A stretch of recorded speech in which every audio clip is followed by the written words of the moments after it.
Okay, I'm about to do laundry and I'm about to switch it and it just stopped, so I have a second. So I'm going to read out this thing that I wrote over the last couple of hours, and hopefully I can just read it very, very fast. So I'm going to speed up the video like I usually do because I talk too slow. So I posted a video and immediately took it down. Oh yeah, basement, kind of grody, but whatever. I'm going about what I want in the wrong way. So I'm just going to tell you what I do.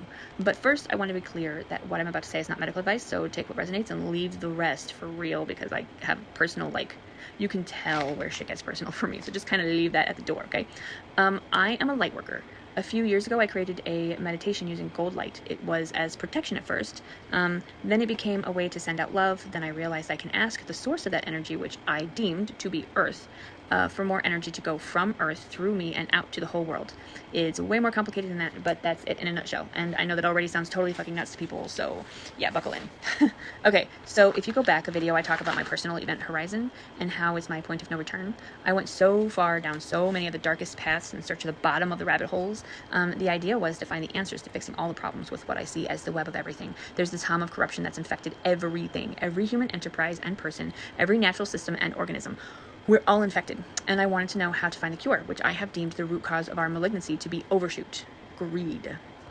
The things that I learned may make me never trust any person in any position of power ever again.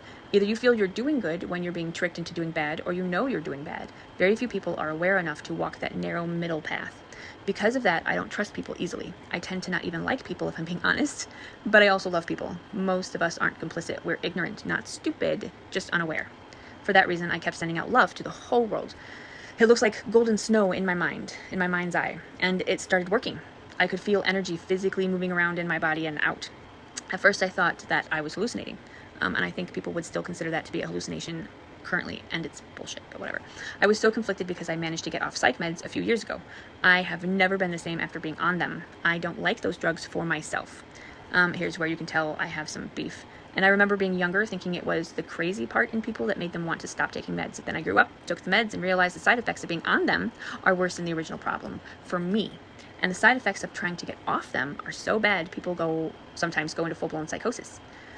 I don't talk about this often, but when I asked to stop my meds years ago, my doctor basically said no.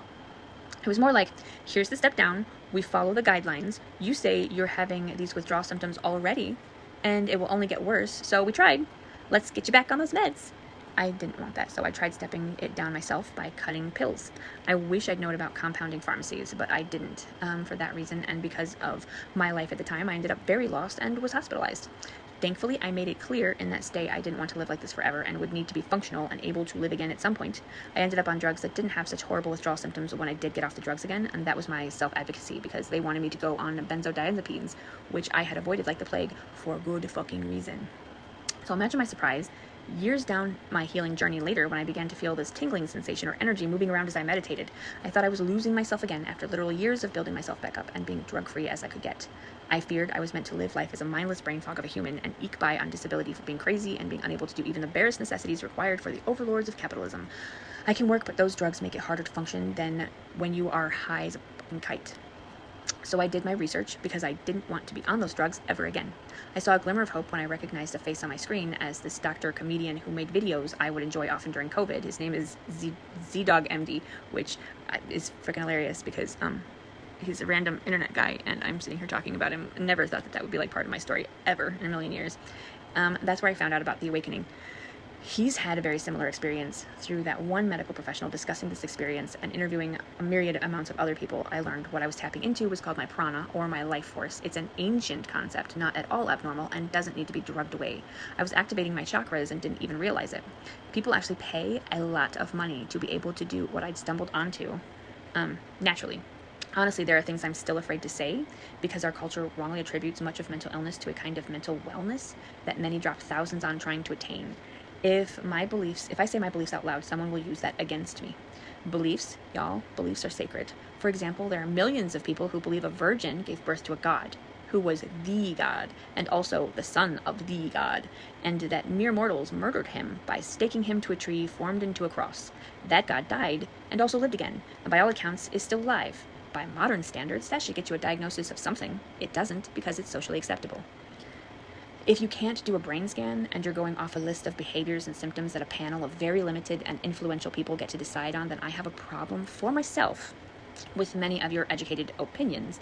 Not all of them, because they're not all like opinions. A lot of them have medical backing, like drug interactions, things like that, because that's what I believe many are. Mostly opinions to get insurance companies for billing purposes to make mental health relevant to the pharmaceutical healthcare machine.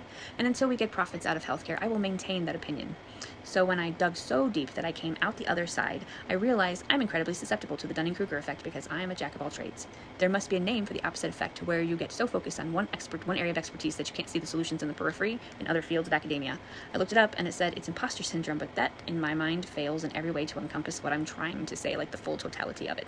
Anyway, my hope was to be the bridge to find answers because I wasn't an expert and because I was willing to look in many directions and because I fundamentally view the universe as a giant connected organism. I came up with so many fixes that were all terrible because I didn't know what I didn't know, but equally I could see the flaws in all the experts' plans. They give TED Talks, do detailed research, and write books that I learned a lot from, but which never went far enough because they only ever talk about one topic. It sounds backwards because while you can only ever solve one problem at a time, you also have to conceptualize the problems as a whole because they all interact together, or more problems will just take their place. We're living so out of alignment that it's like a house of cards or dominoes. So what's the solution and why?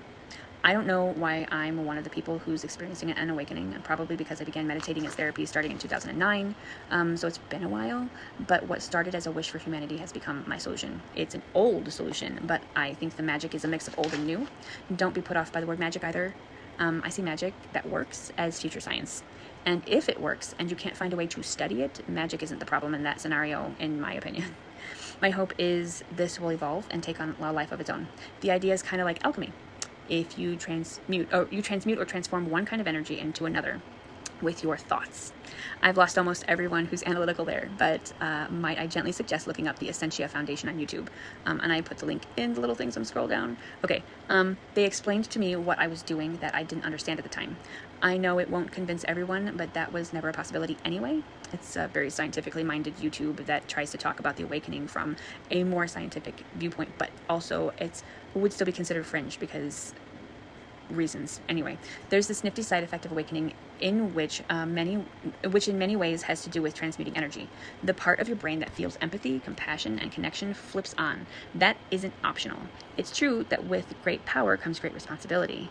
True then that with great power comes great responsibility. You can't access that loving wisdom that comes with activating your third eye and your crown chakra without also working to become the best version of yourself. There's still so much I have to learn about that, so that's my current understanding. From what I've pieced together, there's different colors of energy, which is, when you see the chart with the chakras and they have the different colors. Think of it like a color scale, where you can only see a sliver of the colors of light on that scale. The bliss of a Kundalini awakening is like peering into ultraviolet. It's the closest you can get to feeling true love and bliss in human form. It's like touching God, or as near as we can get. And for me, creating the gold light that's full of love is close to that sensation. It takes more effort, but it too is pure bliss. And if you aren't doing your shadow work and not working on yourself, it doesn't work. Like, I've had a sad day and my third eye is gone. I can't do anything today. It's been incredibly frustrating. It's doing nothing. But if I'm artificially happy, it also does nothing. I can't pretend to be great. It's that middle path again. The Kundalini awakening happens once in your life. But you can access source energy, and it can last for months, but it only happens the one time. But you can access source energy all day, every day, if you're good enough at it. I have music I tune into, and I vibe out for hours at work. If you see me really happy, especially if you find yourself inexplicably in a good mood, I'm probably accessing source energy to transmute low vibrational energy into higher frequencies. I send it out like golden fluff balls, all warm and cozy, and let it settle on everything. It's up to your higher consciousness to utilize it if you want it. That's the basic gist of what I do. There's steps and tricks to every bit of what I just talked about. I have watched the whole world growing more of a conscience than I ever remember before. We're all waking up. Do you know what it's like to hear mediums and clairvoyants discussing the gold light or sunlight or the bright light that's been spreading around the world? I don't know if I started it or if I tapped into it, but I'm here to share it.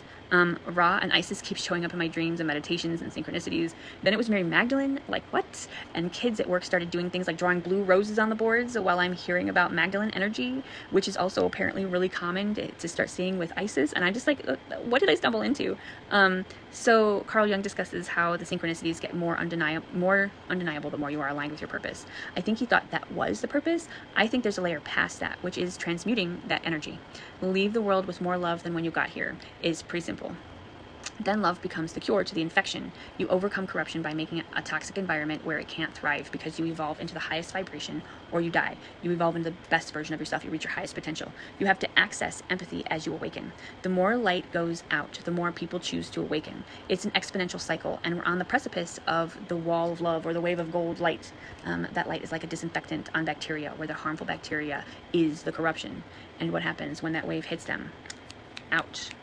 Now, do you see why it's becoming so volatile in the world right now? I mean, of course, there are natural cycles, and this was always coming, and if you want to stop there, I get it. I have no evidence, but anecdotally.